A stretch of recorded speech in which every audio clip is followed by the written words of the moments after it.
El sol de medianoche es un fenómeno natural que se observa en el norte del Círculo Polar Ártico, en las fechas cercanas al solsticio de verano, donde se puede ver al sol durante las 24 horas del día, dando vueltas los 360 grados sin ponerse u ocultarse. Dependiendo de qué tan al norte se encuentre el observador, el sol se puede ver durante varios días o semanas, saliendo y bajando como siempre, pero sin ocultarse por completo detrás del horizonte.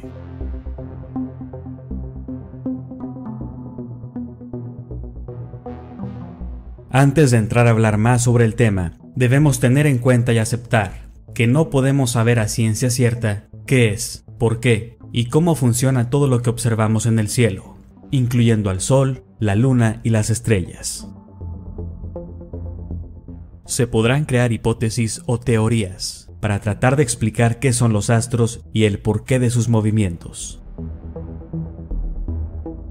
Una de esas teorías, basada en cómo se observan los cuerpos celestes desde diferentes ubicaciones, es la que ya todos conocemos, que vivimos en un globo giratorio, con agua pegada en su parte externa, que a su vez da vueltas, junto con otros planetas, alrededor de un sol inmenso. Aunque esta teoría requiere descartar muchas otras evidencias observables y comprobables, que nos indican una realidad muy distinta. Un fenómeno natural es algo que ocurre y lo podemos observar, pero el ser humano es el que trata de darle una explicación. Entonces podemos hablar también de un modelo diferente del mundo, para explicar los fenómenos naturales que suceden, pero desde otra perspectiva y de acuerdo a las evidencias. En el modelo del mundo que no es esférico, el Sol da vueltas sobre la Tierra, siempre de este a oeste, al igual que la Luna y las estrellas.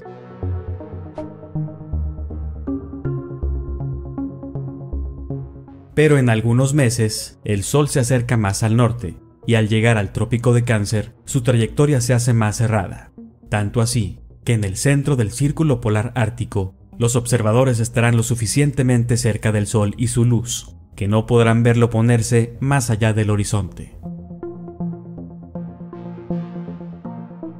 Esto ocurre poco antes del verano y durante el verano en el norte del mundo, mientras que en las latitudes sur es invierno. Cuando esto sucede en esas latitudes del norte, mientras en la Antártida, el sol desaparece por completo por más de 2 meses, dejando a todos en esa zona en una fría oscuridad, desde mediados de mayo hasta mediados de julio. Esto es porque el sol, al acercarse al norte, hace su camino por el Trópico de Cáncer. Entonces se ha alejado del perímetro antártico, tanto como para no ser visto por los observadores situados en esas latitudes al sur, es decir, el sol se alejó de la Antártida. Y es hasta después del solsticio de verano, a mediados de julio, cuando el sol nuevamente ensancha su camino, se aleja del norte y regresa al ecuador. Entonces se pondrá por completo nuevamente en el norte, y los días árticos comenzarán a acortarse. Mientras que los observadores antárticos podrán volver a ver el sol sobre el horizonte y los días empezarán a alargarse. La salida y puesta del sol en este modelo se podría explicar de alguna forma gracias a la perspectiva y refracción, como se ha mencionado en videos anteriores, pero queda bastante por investigar y descubrir para llegar a conclusiones más certeras. Según fuentes de información oficial, debido a que no hay asentamientos humanos permanentes al sur del Círculo Polar Antártico, excepto algunas estaciones de investigación, los países y territorios cuyas poblaciones pueden disfrutar del sol de medianoche están todos en el norte, y estos son Alaska, Canadá, Dinamarca, Noruega, Suecia, Finlandia, Rusia y el extremo septentrional de Islandia. La ciudad más grande del mundo al norte del Círculo Polar Ártico, Murmansk, en Rusia, experimenta el sol de medianoche del 22 de mayo al 23 de julio, o sea durante 62 días. En el punto más septentrional de Finlandia, el sol no se pone durante 70 días en el verano. En Svalbard, Noruega, la región habitada más septentrional de Europa, no hay puesta del sol desde aproximadamente el 19 de abril hasta el 23 de agosto, durante 4 meses. Pero en ninguno de los lugares mencionados ocurre un día u oscuridad que dure 6 meses. O sea que solo en el norte, en los territorios mencionados, cualquier persona que se encuentre en estos lugares puede ser testigo de este fenómeno. Pero no pasa lo mismo en la Antártida, ya que no hay ninguna población donde se pueda observar, salvo, según lo que dicen, en algunas bases de investigación. Lo que significa que no hay evidencia empírica del fenómeno en la Antártida, realizada por cualquier persona común y corriente en aquella región del mundo, para corroborarlo, como sí sucede en el norte. Solo tenemos que creer y confiar en lo que algunos pocos cuentan o enseñan a través de imágenes. Este dato es importante porque el globo terráqueo del modelo heliocéntrico requiere que el fenómeno del sol de medianoche ocurra también igual en el llamado Polo Sur, durante el solsticio de verano, en esa región del mundo. Dependiendo de qué tan al sur esté el observador, el sol debería verse durante varios días o semanas, sin ponerse nunca por completo como lo hace en el Ártico. Pero muchos investigadores y personas interesadas en este tema afirman que en ninguna parte de la Antártida, en ninguna época del año, existe el fenómeno de 24 horas de luz solar. Según el modelo heliocéntrico, esto debe ocurrir porque la Tierra tiene una inclinación axial, o sobre su eje imaginario, de 23.5 grados. El polo norte siempre apunta en la misma dirección durante el viaje de un año de la Tierra alrededor del Sol. Esto significa que un polo y hemisferio asociado de la Tierra esférica se alejará del Sol en un lado de la órbita, y media órbita más tarde, medio año después, este polo se dirigirá hacia el Sol, lo que hace que el Sol no se ponga en latitudes altas en el verano local. El verano ocurre en el hemisferio norte cuando el polo norte se dirige hacia el Sol. Esto en el modelo de la Tierra esférica. Esta es la explicación de por qué ocurren las estaciones en los dos hemisferios de la Tierra globo. Entonces, el Sol debe permanecer continuamente visible durante un día en el solsticio de verano en el círculo polar, tanto en el norte como en el sur, por varias semanas en algunas zonas cercanas al polo, y durante 6 meses en el mero polo, y posteriormente otros 6 meses de oscuridad en cada polo. Para muchos, esto es una prueba de la esfericidad, según la teoría, pero que no necesariamente explica la forma del lugar donde estamos parados. Analizando el modelo oficial, el diámetro del Sol supera el de la Tierra unas 109 veces. La Tierra parecería como un grano de arena en comparación con el Sol. Esta enorme extensión de luz enfocada en un pequeño grano de arena giratorio a una distancia de 150 millones de kilómetros debería tener una sección transversal bastante enorme de radiación paralela que llega a la Tierra y causaría la misma estación en toda la Tierra. Pero volviendo al modelo del mundo no esférico, durante el solsticio de invierno en el norte, cuando el Sol está dando vueltas en su trayectoria más amplia sobre y alrededor del trópico de Capricornio, los observadores lo suficientemente al sur experimentarán horas de luz extendidas debido a la proximidad con el Sol, pero aún podrán ver que sale y se pone más allá del horizonte completamente cada día.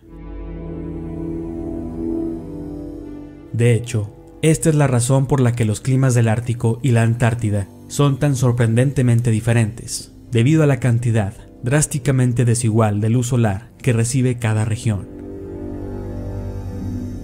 Así sucede en la ciudad más austral, Ushuaia, Argentina, donde cada 21 de diciembre se celebra la llegada del solsticio de verano, que permite disfrutar del día más largo del año, ya que el sol sale a las 4:34 horas y se pone hasta las 22:30 horas, con más de 17 horas de luz solar. Pero no hay sol de medianoche en esta zona del mundo. Si la Tierra fuera el globo que nos enseñan, la misma cantidad de calor y frío, verano e invierno, debería experimentarse en las mismas latitudes al norte y al sur del Ecuador. Se encontraría el mismo tipo de vegetación y existirían las mismas condiciones generales. Pero ocurre todo lo contrario. Los grandes contrastes entre lugares en las mismas latitudes al norte y al sur del Ecuador son una evidencia en contra de la teoría de la forma esférica o geoide de la Tierra. La Antártida es, con gran diferencia, el lugar más frío del mundo, con una temperatura media anual de aproximadamente menos 60 grados Celsius y una temperatura mínima récord de menos 98.6 grados Celsius, y en verano hasta los menos 28.2 grados Celsius. En cambio, la temperatura media anual en el Polo Norte es comparativamente más cálida, de menos 34 grados Celsius y en verano de 0 hasta 10 grados Celsius. A lo largo del año, las temperaturas en la Antártida no varían tanto, en comparación con las latitudes árticas. La región del Ártico tiene veranos moderadamente cálidos e inviernos fríos, pero no tan extremos, mientras que la región de la Antártida nunca se calienta lo suficiente como para derretir la nieve y los hielos perpetuos. Las islas Kerguelen, a 49 grados de latitud sur, tienen solo 18 especies de plantas nativas que pueden sobrevivir a su clima hostil. Si comparamos esto con Islandia, a 65 grados de latitud norte, o sea, 16 grados más al norte del Ecuador, de lo que Kerguelen está al sur, Islandia alberga 870 especies de plantas nativas. En la isla Georgia del Sur, a solo 54 grados de latitud sur, la misma latitud que Canadá o Inglaterra en el norte, el capitán James Cook escribió en su expedición que no pudo encontrar un solo árbol o arbusto lo suficientemente grande como para hacer un palillo de dientes. En cambio, en Canadá o Inglaterra abundan los densos bosques de árboles altos. En el Ártico hay 4 estaciones claramente diferenciadas: veranos cálidos y abundancia de vida vegetal y animal. Nada de lo que se puede decir sobre la Antártida. Los esquimales viven tan al norte como el paralelo 79, mientras que en el sur no se encuentra ningún hombre nativo por encima del paralelo 56. El modelo oficial dice que esto es porque el Ártico es un océano rodeado de tierra, aunque otros mapas antiguos hayan mostrado tierras en el Ártico. También dicen que como la Antártida es tierra rodeada de océano, por esa razón es más fría.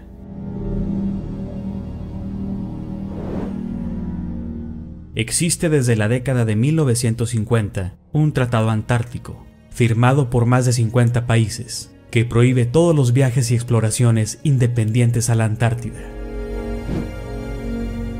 Solo se visitan unas partes específicas de la Antártida, con previo permiso y en algunos tours que son muy caros, organizados solo por algunas empresas autorizadas.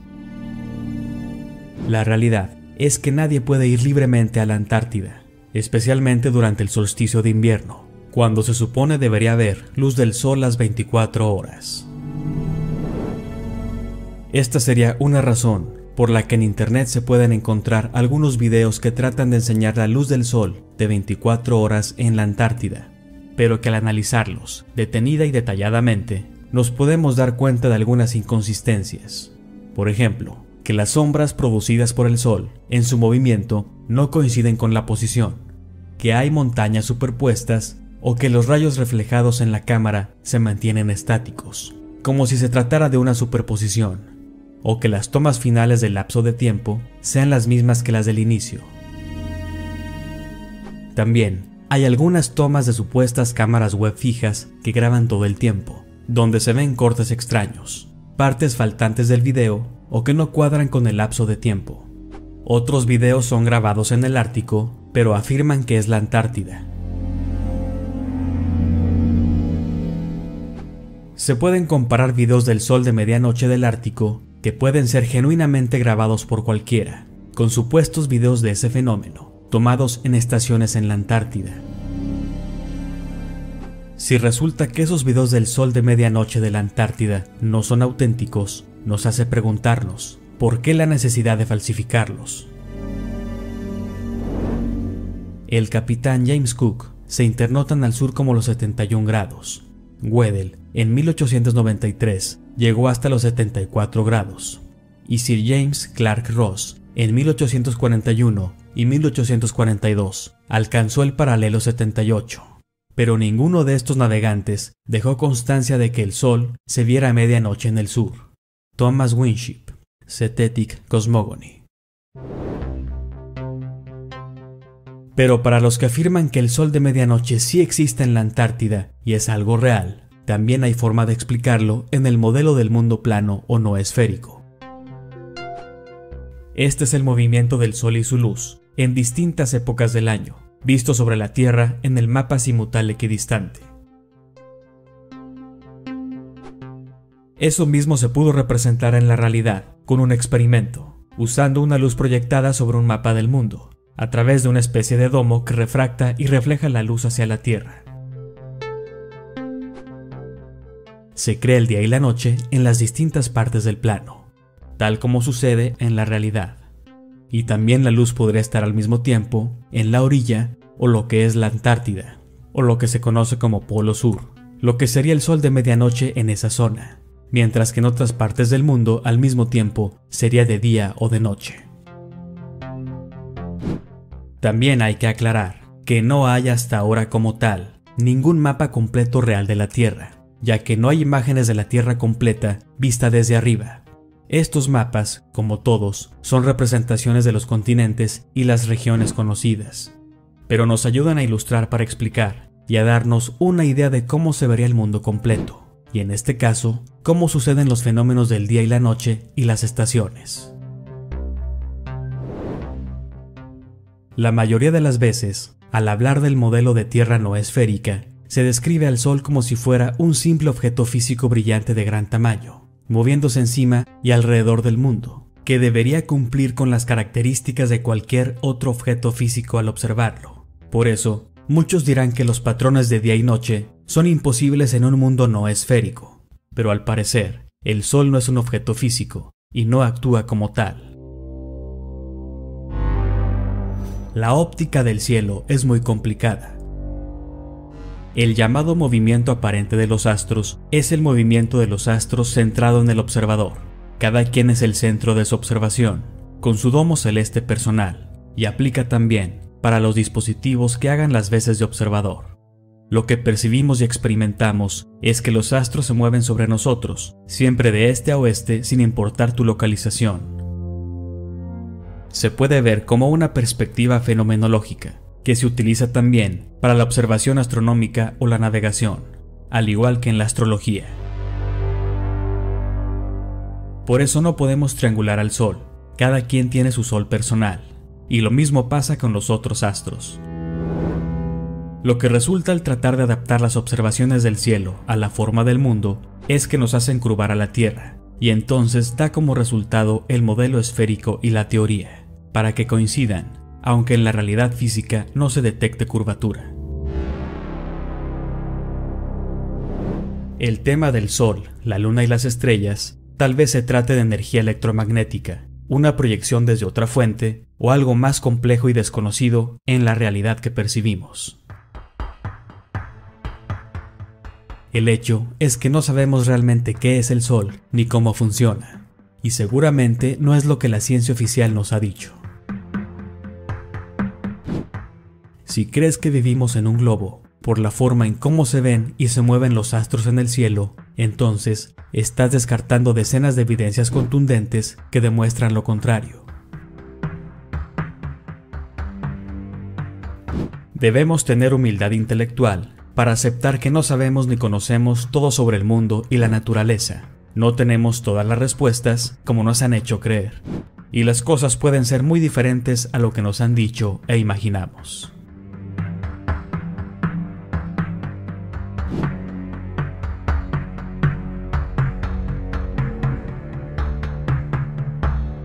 Si te gustó el video, suscríbete a Nov, compártelo y no te pierdas los futuros videoreportajes.